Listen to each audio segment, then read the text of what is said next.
Right, future simple and going to future. Let's look at formulation first. Now, future simple is really the simplest tense in English. Just add will to your pronoun and then the infinitive. So, I'll do it. You'll do it. He'll do it. She'll do it. It'll do it. You'll do it. We'll do it. And finally, they'll do it. You notice that will contracts to "l". Let's look at the formulation of the going to future. For going to future, you simply conjugate the verb to be, then add going to, and then the infinitive. Let's have a look. I'm going to do it. You're going to do it. He's going to do it. She's going to do it. It's going to do it. You're going to do it. We're going to do it. And finally, they're going to do it. Let's move on to usage now.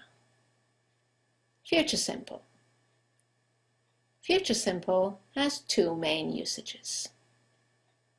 The first one is to express a possibility in the future. And in this case, we usually put in an expression of possibility in our sentence. Expressions such as I hope, I think, maybe, probably. Let's look at some examples. It'll probably rain tonight. I hope he'll pass his test. If we don't hurry, we'll miss our flight. The second usage of the future simple tense is when you make a decision at the time of speaking. This usually happens in a dialogue. Someone says something or asks you to do something, and you react. And when you react, you use the future simple. Let's look at examples. Someone says, "It's terribly cold in this room," and you decide at that moment to put the heater on for them. You use the future simple. I'll put the heater on for you. Someone calls and says, "May I speak to Mr. Rossi, please?" You decide that you'll put them through to Mr. Rossi, and you'll say, "Hold on, I'll put you through."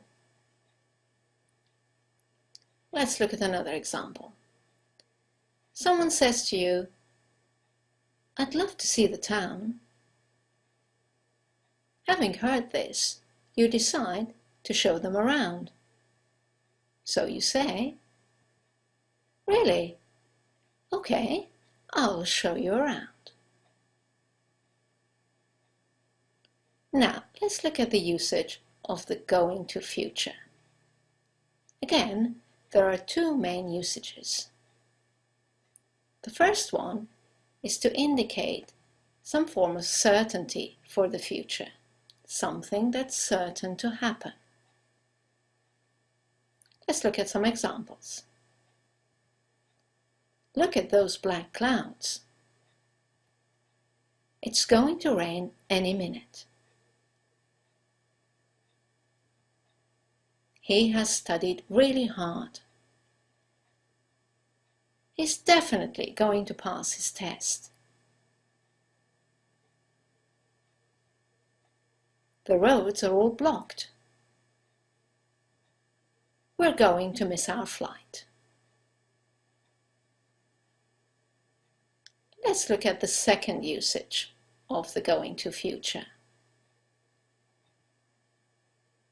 When you talk about a decision or a plan you have made before the time of speaking. For example, I'm cold. I'm going to put the heater on.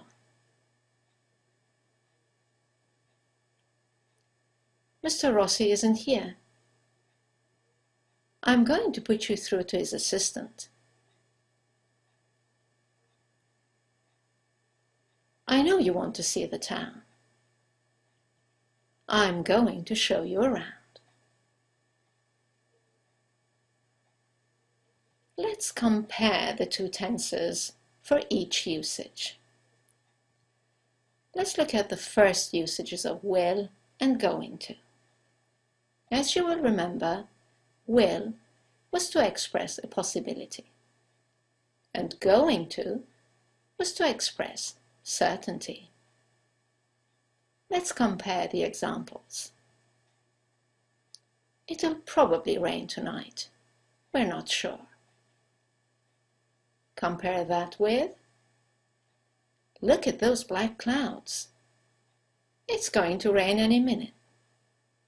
It's certain. There is no doubt.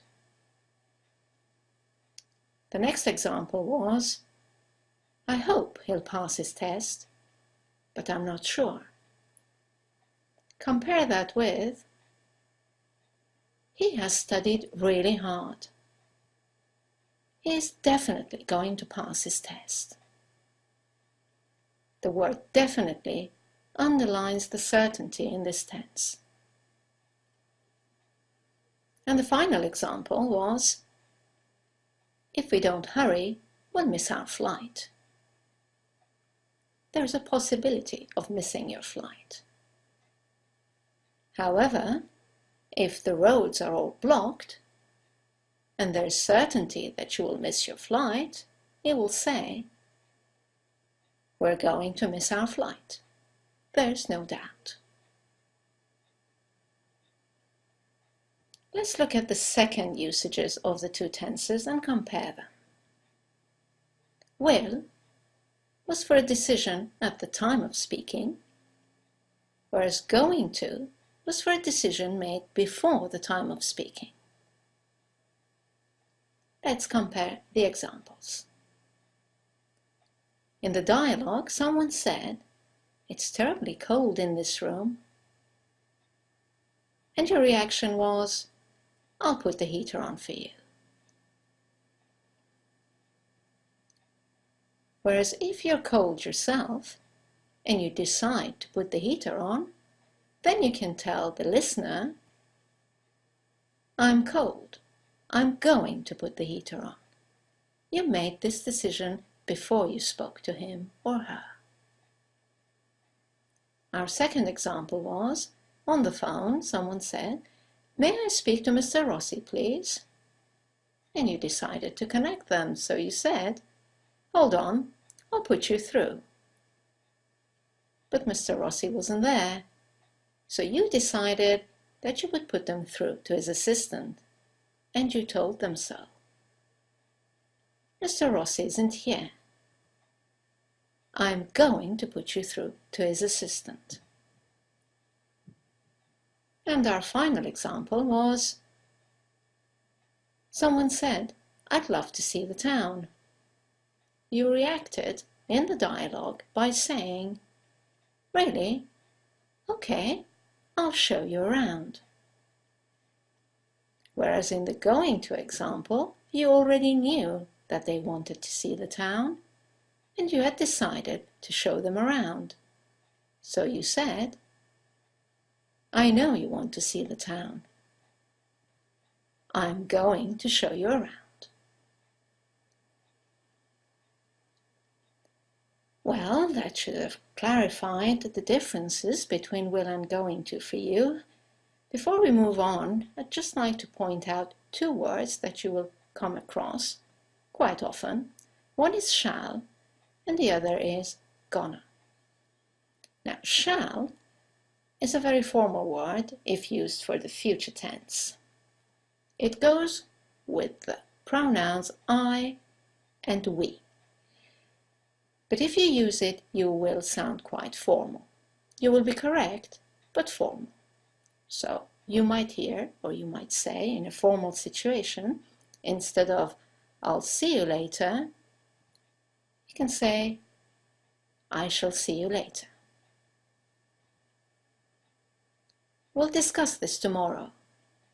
If you want to sound more formal, you could say we shall discuss this tomorrow. Gonna is the opposite. It's a very informal expression and it's just a contracted form of going to. It's only appropriate in informal spoken contexts. So instead of I'm going to watch a film tonight, you could say, or you could hear, I'm gonna watch a film tonight. They're going to buy a new car. In an informal situation, you might hear, they're gonna buy a new car. Right then, let's look at the common mistakes. The most common mistake is using will instead of going to, and vice versa. So we're going to do an exercise. We're going to look at 4 situations and get you to decide which tense would be better. Let's look at the first example, and you will decide which answer, which reaction sounds better. Someone says, I'm sorry, I can't hear you. Would you say, okay, I'll speak louder? Or would you say, okay, I'm going to speak louder?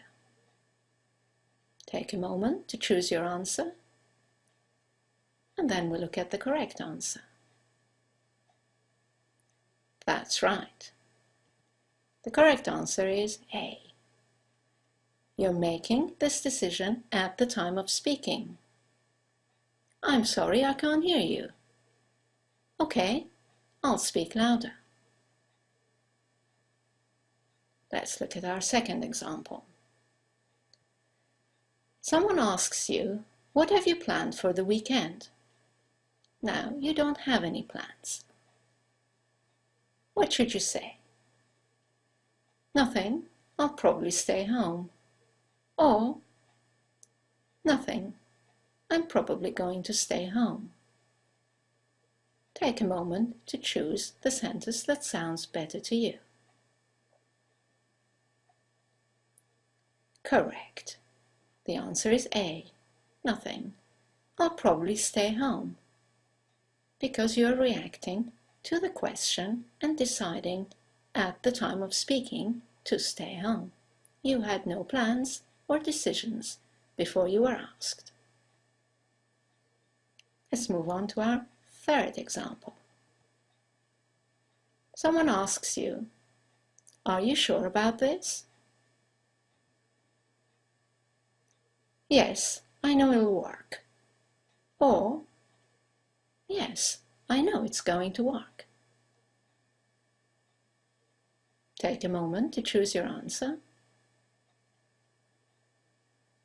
Correct. B. Yes, I know it's going to work. Because you're sure about it. You know. And our last example.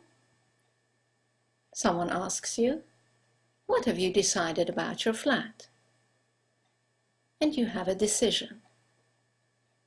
Will you say, we'll sell it? Or will you say, we're going to sell it?